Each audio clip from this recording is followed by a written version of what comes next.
Welcome to the Carnivore Cast, a podcast focused on the carnivore diet and lifestyle, with practical advice from successful carnivores, citizen scientists, and top researchers.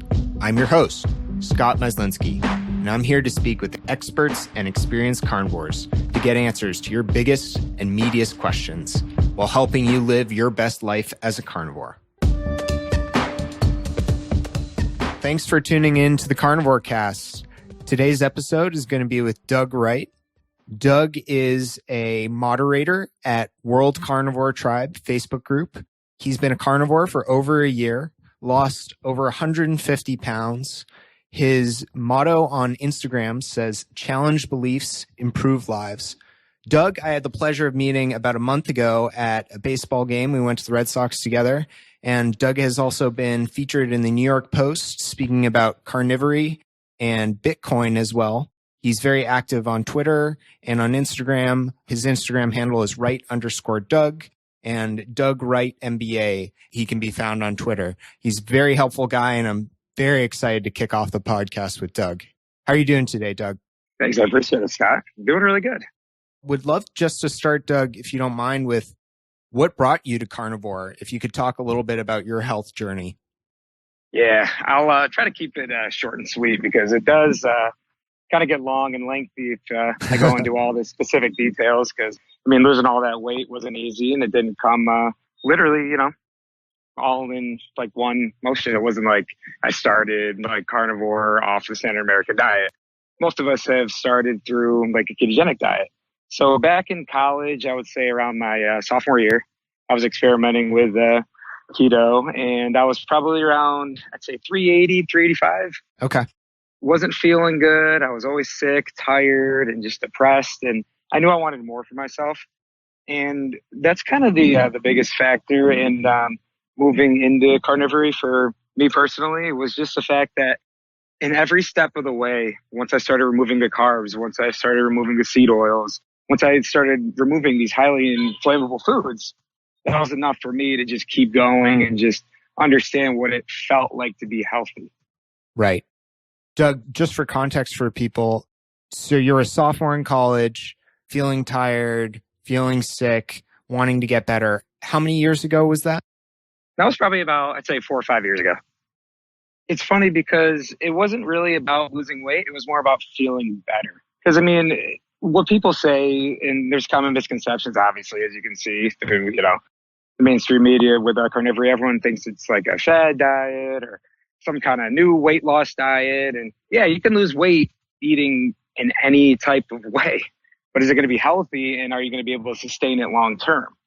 Most people, when they see me, who I used to be back in high school, back in college, they've seen the transformations I made, and they're dumbfounded. They're like, how did you do this? And how did you keep it off?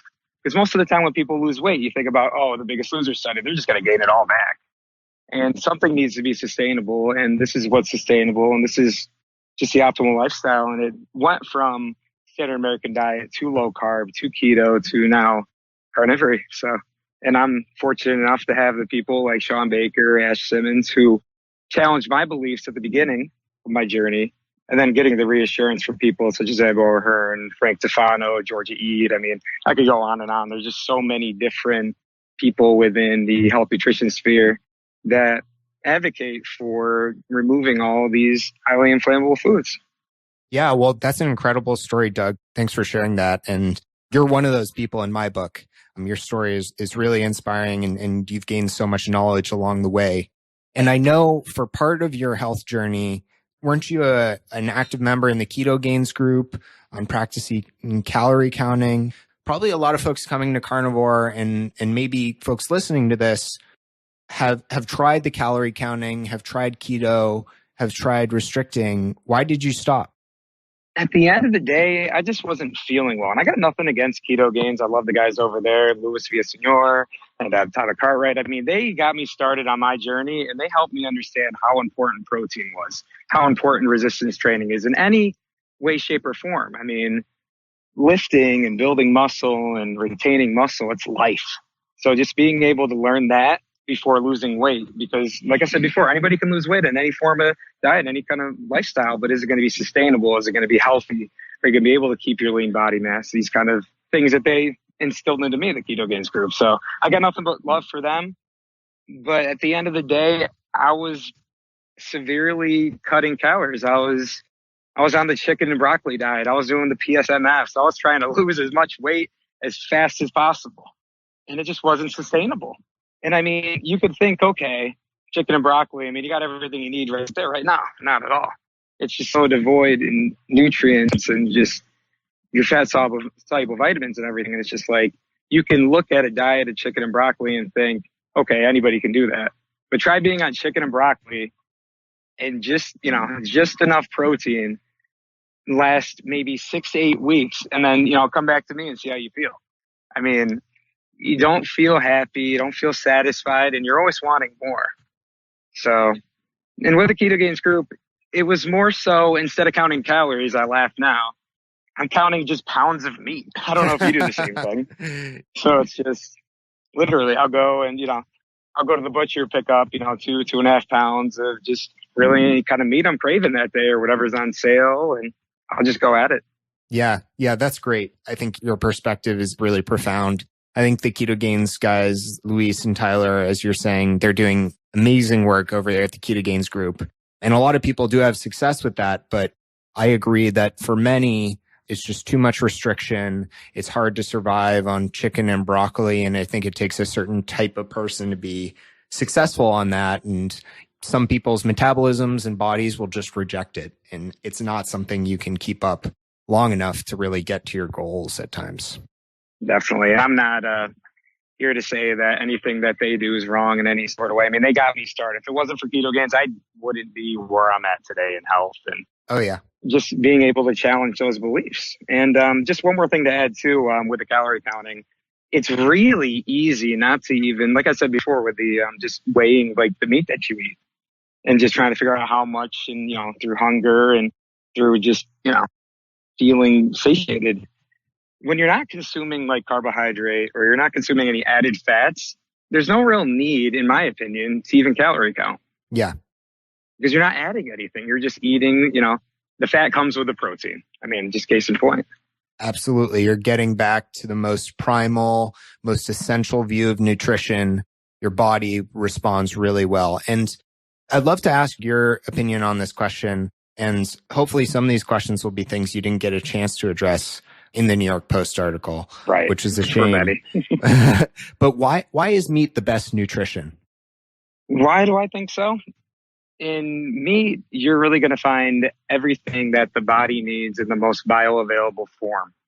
So sure, on paper, it may look like all these different plants that people eat have the ample nutrition. You can look at your values and everything, and you may hit that percentage, but it's like, something as simple as beta carotene. It's like something you find in like plants. It's not the most bioavailable form of vitamin A. Getting vitamin A from organ meats and just from highly, high quality foods like pasture raised, grain finished foods, you're going to get those vitamins that you need. And you're going to get them in the most bioavailable form, and you're going to feel good eating them versus having all this indigestible fiber kind of just hold you up. That's a great point. I think you raised a really good position, which is what is great about meat, the fact that it's so nutrient dense and the fact that it's so bioavailable.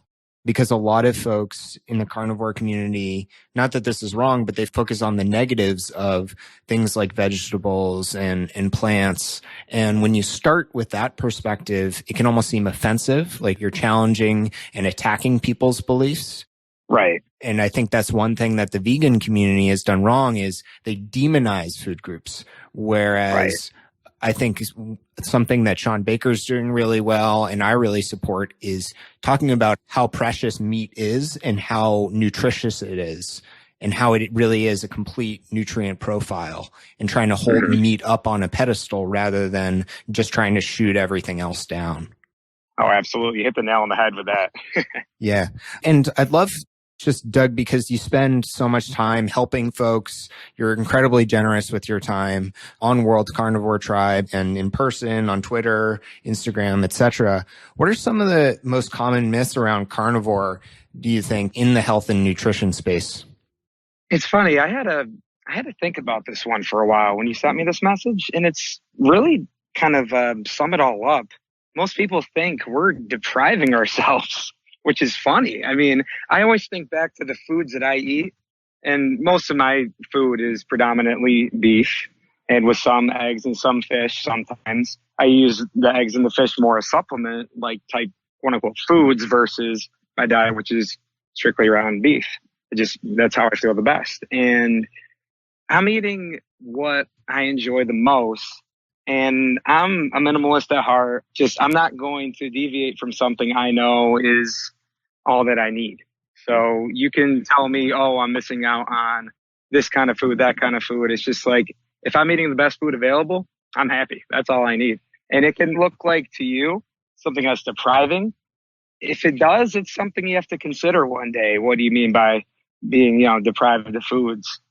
Because when I think back to the foods that they're, say I have a couple friends that go out and we're having some like chicken wings or something. It's like, I look at those foods and I think, how are they going to affect my body after I eat them? And with something like wings, and which I found out most places use some kind of omega-6 oil to even like fry those foods. And I think back to my keto days when I was just, keep the carbs low, everything's good. I noticed that anytime I ate wings, I just never felt good afterwards. And it's like something has to be said about that. Yeah, that's a great point. I hear it all the time, and it gets to the social aspect a bit, which I love that you brought that up, which is a lot of folks will say, don't you miss, X or Y? Don't you miss pizza, or don't you miss salad or something like that? And it's actually really hard to describe to someone who's not a carnivore, because even by saying it out loud, they're hearing something different than what you're thinking and feeling when you say, I have zero craving for those foods.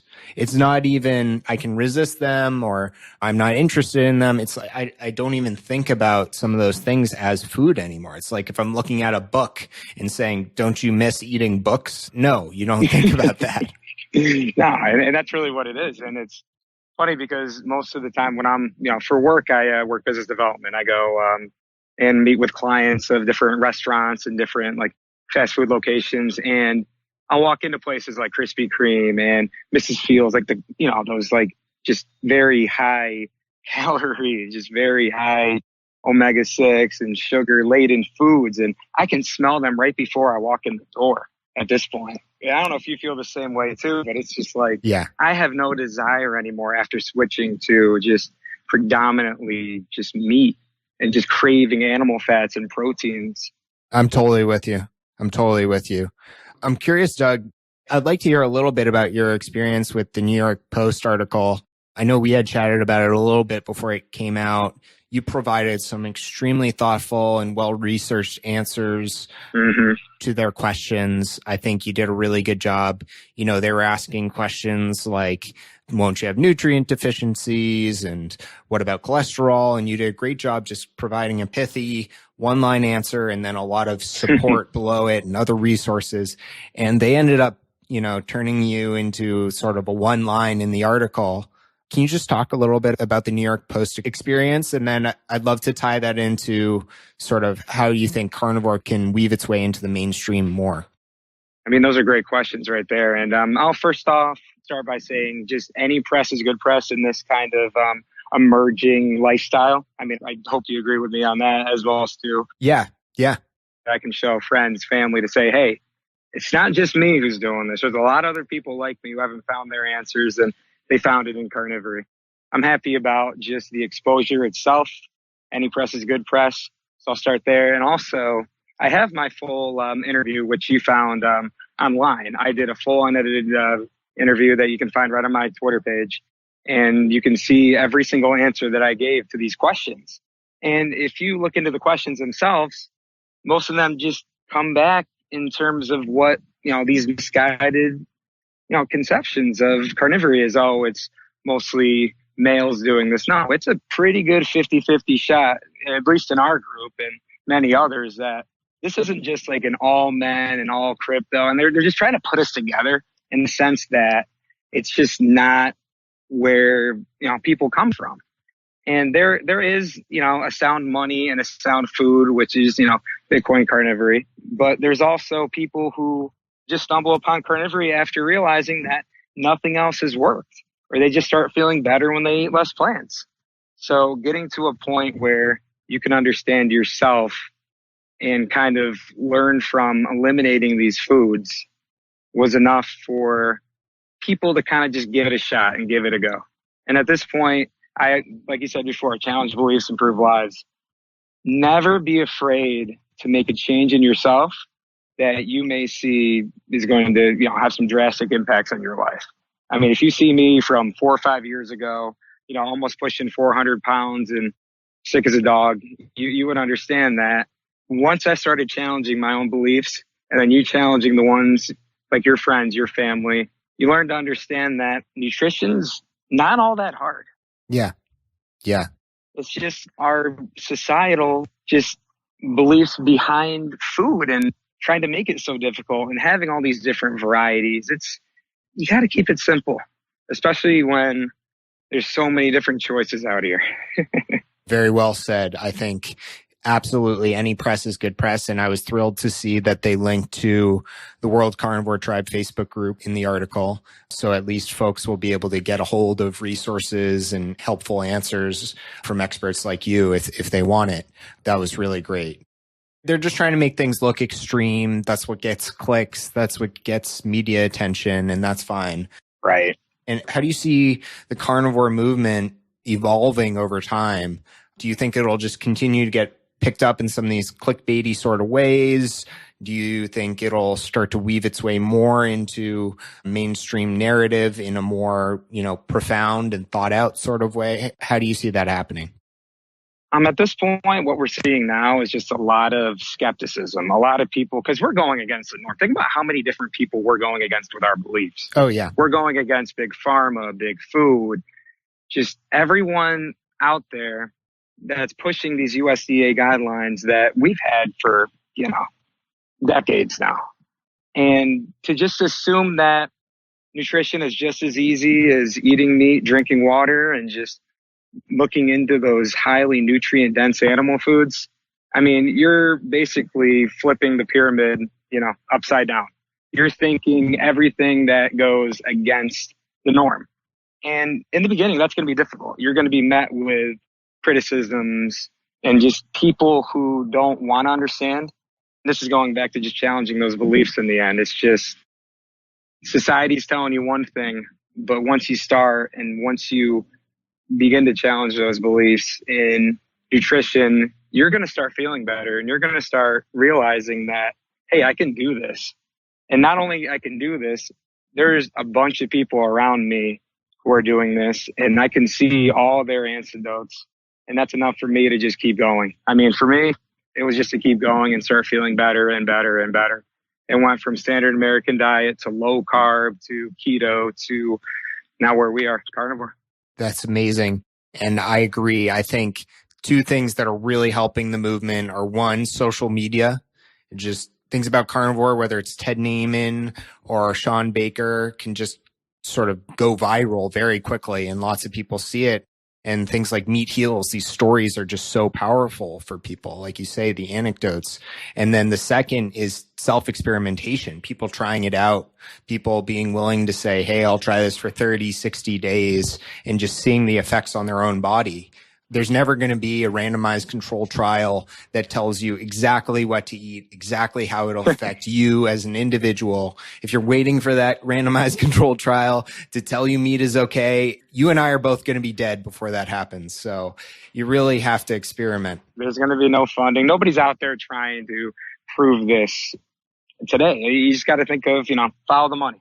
Exactly. I mean, where is the money being made? It's being made in pharmaceuticals. It's being made in, big food and just all these corporations that are pushing these foods. Right. That, sure, I mean, we're in a postmodern age where food access is extremely easy to come by. But then again, you think back to, okay, very easy to access food.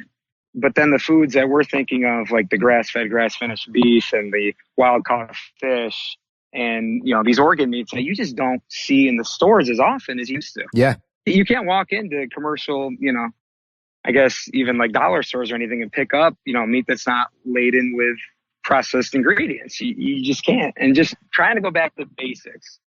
I mean, we're the only, I guess, people who are smart enough to create our own food, literally create it from industrial waste, and stupid enough to eat it.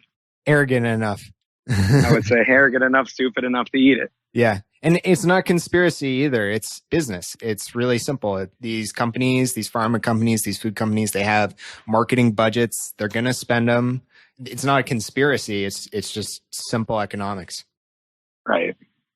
I'd like to shift topics a little bit. We've mentioned it a few times, but I'd love to hear about your experiences being a moderator for World Carnivore Tribe. Talk about that group. How has it evolved? How is it helping people?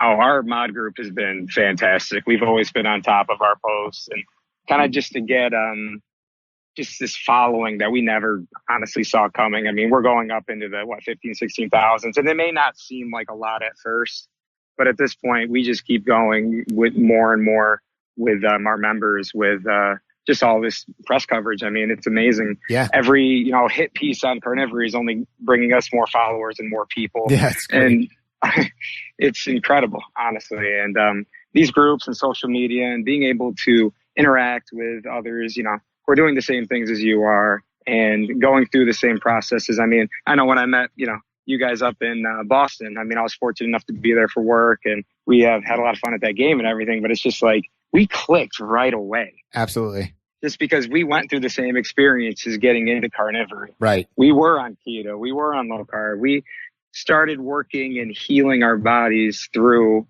ample nutrition. I think it's amazing what you're doing for the community and the way the group has grown, only starting in what, December last year? Yeah, I think so. That's great. And I think just to provide this for folks, would you suggest the Facebook group as a great way to get started for people who are looking to learn more about World Carnivore Tribe? I know also in both of your profiles, you have justmeat.co, which is a great collection of resources on carnivore. Is there anything else you would suggest in that vein? I would definitely look into the World Carnivore Tribe group. I would also look into Just Meat, like you said. And Michael Goldstein is the curator of justmeat.co. He's always open to more research, more data supporting carnivore. And there's not a lot out there. And just the fact that he made this site and it's out there for everyone to go and do their own research and figure out, health for themselves. I mean, that's really what it is at the end of the day. Just to be able to have those resources and have those people there, it's incredible. I'm not going to lie. Doug, I'm sure you've encountered this somewhat, but I know Charles Washington in his group, Zeroing In on Health, talks a bit about folks who at times come to the carnivore diet strictly to lose weight. And sometimes it doesn't always result in weight loss. Can you talk about why that may be? Honestly, it really all depends on the context. I mean, you got to think to where we're getting started. If you didn't start off a ketogenic diet, let's say you started as vegan or vegetarian and didn't really get an ample amount of protein per day. And the fact that your body will gain weight through eating all these foods that you may just have been depriving yourself of. So don't think of carnivore as a weight loss hack or a way to just, lose that extra 5-10 pounds. It's more so, right. I never went into carnivore with that mindset, because if I did, I'd just be back on square one where I was with PSMF, with the chicken and broccoli every day and eating nothing but lean meats and just not feeling good.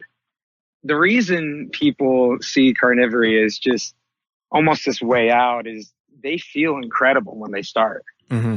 And they just want to keep going. And if that means gaining and losing weight, it's null. It doesn't matter, because you're getting to a point where you're starting to crave these animal foods. You're starting to remove all these highly inflammatory foods to a point where you're learning how it just feels to be, alive. Like, that's your baseline.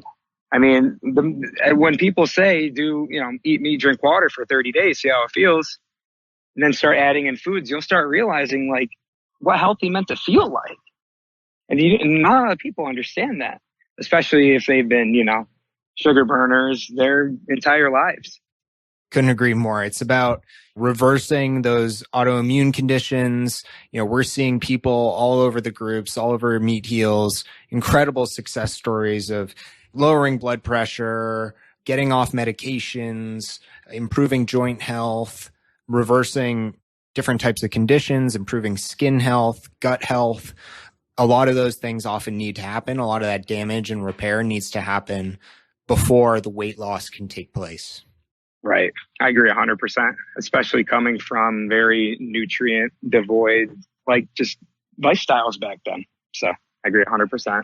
And I think a lot of people are looking for a quick fix, and I think it requires patience, which is tough, especially when people feel like they're doing something more extreme. But the way I think about it is it took years, if not decades, for your body to get into this state. It might take more than, 30 days to get you back to a healthy body weight and the way you want to look and feel. Oh, absolutely. And for some people, if they're going off a standard ketogenic diet, then it may only be, a couple different weeks to adapt. But you got to think of where, the individual is coming from and how that's going to relate to how their body starts to heal. Right. Now, Doug, so you've been carnivore for over a year now. Right. You've done a ton of research. You have a lot of knowledge. I know recently you've gotten a bit more into some of the research of the Paleo Medicina folks. Some of these concepts are less applicable to beginners, folks who have only been on the diet for a few months. For them, we'd say, go to the resources we mentioned previously, stick to the basics, eat lots of meat, drink water. But how has your thinking evolved around carnivory? What are some new practices you're trying to incorporate? Well, with new practices, I'm starting to really understand the importance of organ meats and of high quality animal foods too. Currently, I'm looking, into purveyors wherever I travel for organ meats, whether they be from farmers market or some sort of butcher, where I know exactly where the animals are raised, and I know that these organ meats, which are not the most palatable for, the newcomer into eating organ meats, but finding sustainable foods and starting to enjoy them more. I have been incorporating more organ meats, I'd say at least a good serving 1 to 2 times a week, just because I know the nutrition that lies in these foods and the fact that I can feel even better eating them. Right. And that also goes into the grass-fed, grass-finished beef. Eat the meat that you can afford and that's available. Yep. But I'm starting to understand more, even just the taste of just grass-fed, grass-finished beef, pasture-raised eggs, and just organ meats that are just, direct from the farm. There's just nothing like it, especially when the animals are treated with the utmost care and given the diet that they've, just like with us, with humans and carnivory, once, animals are given their just perfect diet, you can just tell right away in the taste and how you feel eating these foods versus the conventional foods that, most of us have access to today. But I can probably go on a tangent about that, but just being able to understand that food quality is another step up once you've been, into carnivory for as long as we have. Yeah, absolutely. I think that's really interesting, and a lot of folks will find that interesting. And how have you, I know you travel a lot for work. A lot of folks probably thinking, oh, carnivore is great, but, how can I do this if I'm on the road, eating at restaurants? I'm seeing these guys eating, 2, 3, 4 pounds of meat. I can't get grass-fed meat in the restaurant. How do you make this work on the road, and how have you found it as a diet while you travel? Well, while on the road, it's a lot more difficult, I'm not going to lie, because obviously, I don't have a kitchen to come home to. When I'm out on the road, it's usually, hotels, kitchenettes, that sort. But if you think about really any restaurant that's out there, they're going to have some kind of animal product that you can order off the menu, whether it be a steak, whether it be a piece of chicken, whether it be, some kind of fish. There are ways to do this out on the road, and it can be just as simple as just picking up some burger patties from McDonald's or Wendy's or something like that. If you're really on the road and you just have nowhere else to go, nowhere else to get your food from. just like I was saying before, eat the meat that you can afford, eat the meat that you enjoy. I mean, it doesn't have to be grass-fed, grass-finished, wild-caught, pastured. When you've done it for such a long time, when you've been a carnivore for so long, you just understand that these foods, they're just kind of like, I mean, this is going to sound funny, but icing on the cake, like just the cherry on top. Yeah. Just getting to the point where you're just getting even more optimal with, how much nutrition you're getting from these foods. So on the road, honestly, really any kind of restaurant's going to have some kind of, steak, some kind of chicken. Just go after it, especially with like buffet type, places too. Mm-hmm. They're going to have some kind of carved meat, and then just really burger patties, honestly. And it's so easy to just go up to the counter and be like, because when I'm ordering, it's just, I'll say just quarter meat, give me, 4 to 6 to 8, depending on how hungry I am. Mm-hmm. Just the burger patties, and they're usually around $1.50, and they're more than happy to ring them up for you. If not, there's, a ton of other places while you're out on the road to do that. Yeah. Yeah. That's a great point. Don't let the perfect be the enemy of the good, I think is a great saying and a motto I try to live by. It's important when you're on the road. Your diet isn't going to be 100% optimal, but some of these things we're talking about with the right organ meats and grass finished, grain finished, that's all tweaking the last 1% of the diet. If you're eating predominantly beef and ruminants, and staying away from seed oils and grains and sauces and sugars, you're already right up there in terms of the top quality nutrition you can get. Absolutely. I'd really encourage people to just, try to focus on eating well on the road, but not becoming neurotic about the quality. Exactly. Agree 100%. Yeah, that's great. And so Doug, would love to talk about what are your personal goals? You've lost an incredible amount of weight, very remarkable, a whole person worth. How are you thinking about, your journey? What are you focusing on going forward? I'm focusing just more on just getting even more into elimination. I mean, there are even carnivore, I guess, approved, quote unquote, so have a seal on or seal of approval on it. Foods that some people may even react poorly to. I mean, let's get into dairy as an example. I mean, some people can tolerate dairy, others can't.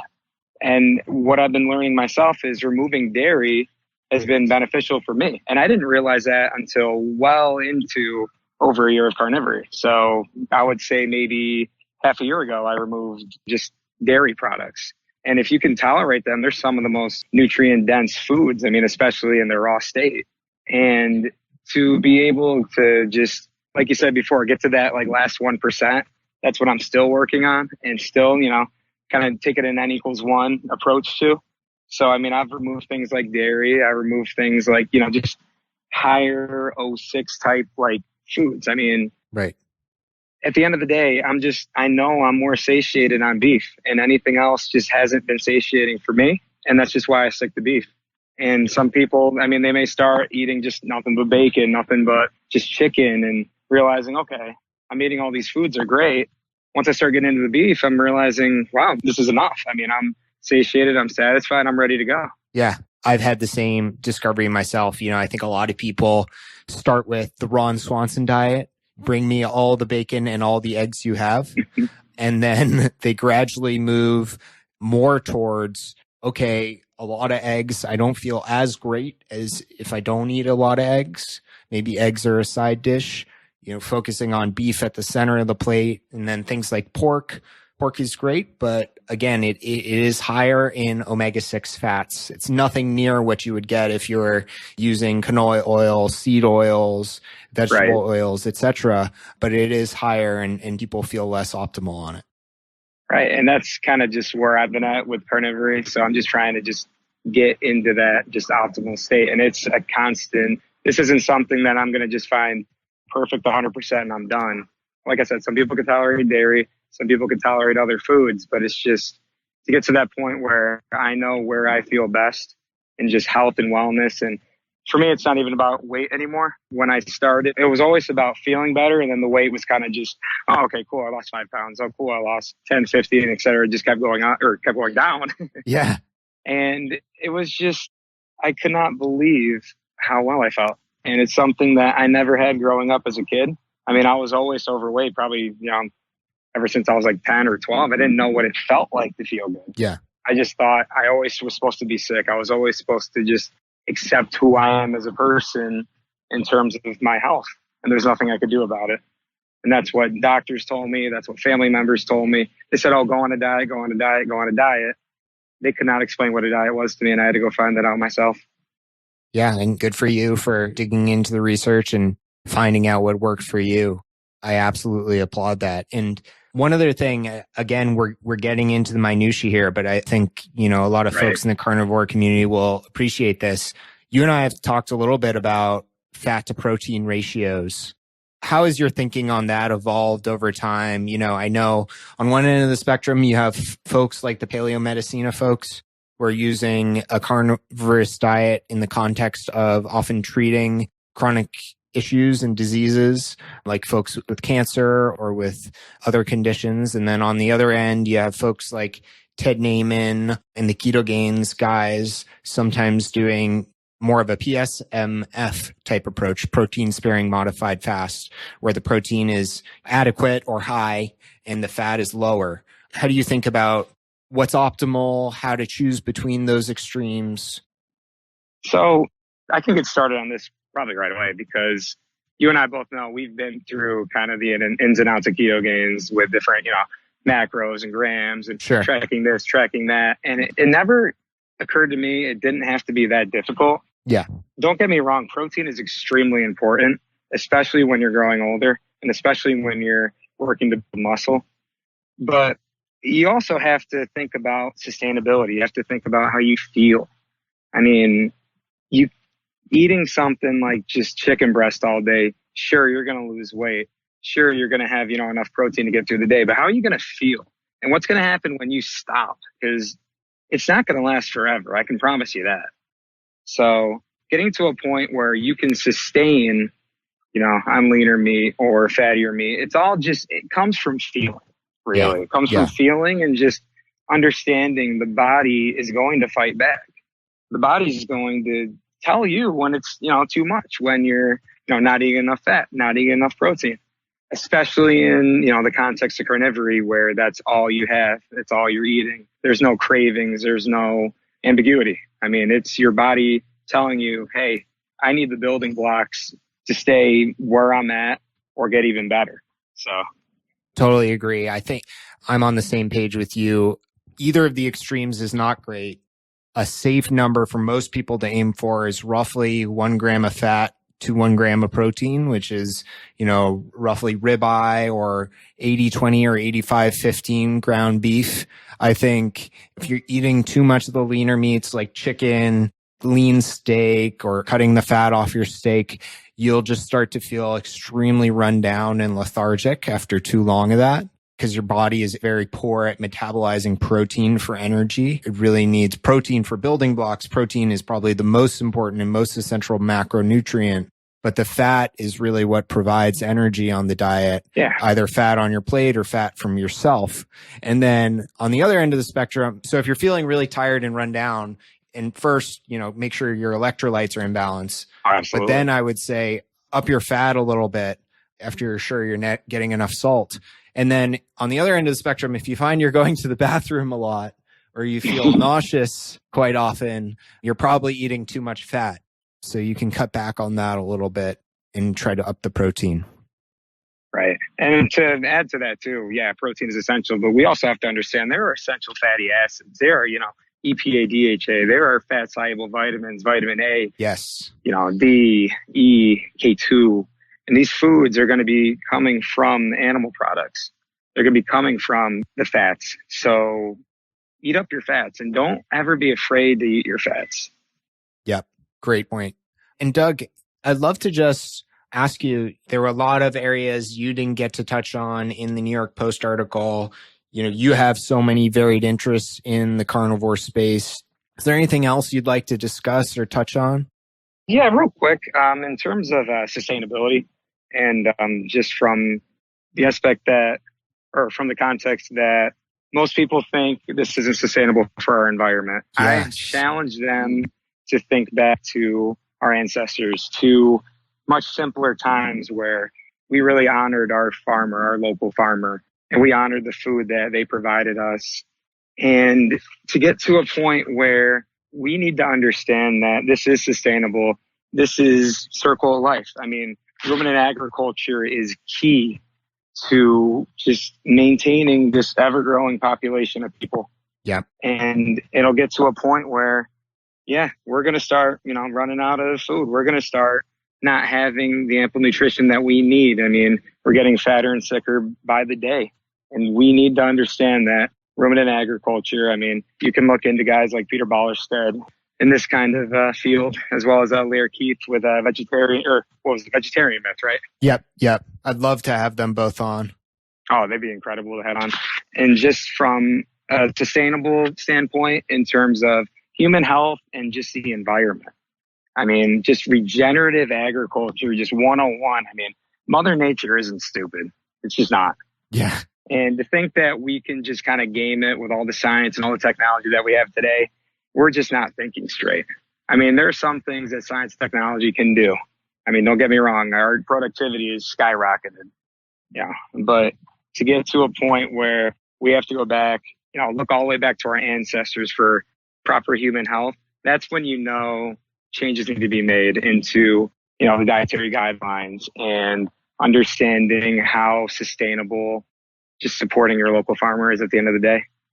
I definitely want to go deep into sustainability on this show. A few things I'll mention that I bring up just when someone asks me the short question at a cocktail party or in a situation where I can't share a ton of resources is one, thousands of years ago, before the world was as industrialized as it was, before we had mass agriculture, there were thousands more ruminants roaming the planet, hundreds of thousands of buffalo and bison all over North America, all over different plains. And that has gone down dramatically. So if you think cow farts are ruining the environment and causing global warming, that's not new.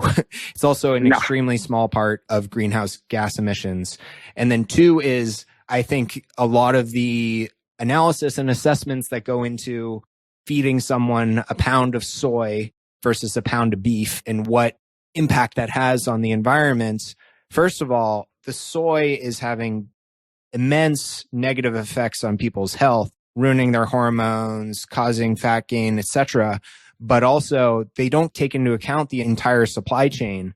When you have ruminant animals grazing on grass, which most cows are, even in the US with factory farming, they're actually helping sequester carbon. So they're actually bringing carbon into the earth by grazing and maintaining the grasslands. When you till the soil and put up mass monocropping of soy or corn, you're actually destroying that soil so that you're depleting it of all its carbon. It can no longer sequester carbon, and you're turning it into arid land. So nothing can grow there. Animals can't live there. And that's why we're losing sustainable land and grassland at an exponential rate. In 50 years at today's rates, we won't have any grasslands left.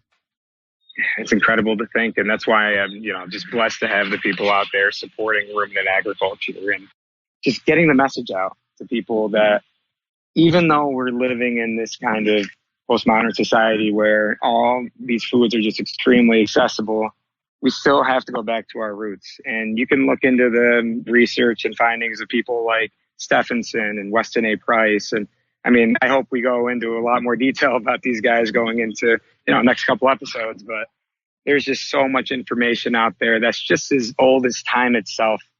And nutrition doesn't have to be extreme variety. It doesn't have to be, you have to have this food this day and this day, or this different food the next. And this is your new cleanse. This is your new detox. No, it just gets to the point where you're removing all these highly inflammatory foods and just feeling your absolute best. And it doesn't have to be difficult at all.